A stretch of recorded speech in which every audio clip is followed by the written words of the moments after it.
so zaka iya yin suna a masana'antar shirya fina-finai a ta hanyar da ko ta hanyar mara kyau.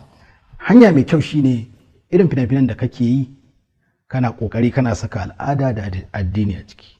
Irin shigan da kake a gari ba dan fim ba, kana saka kaya masu mutunci wanda suke rufe mutuncinka, suke rufe tsarecinka, kuma mutane ba za su yi sun ganka a can a cikin fim ka yi dayin, ka sa sarka, ka sa dan kunne, a gari kuma sai su ganka da manyan kaya.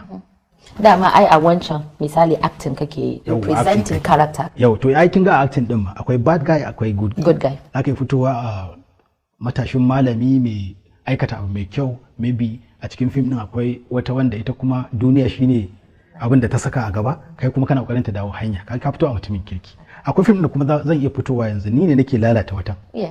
Kin fahimta? So ba shine daukaka mai kyau ko mara kyau din ba, abin da kake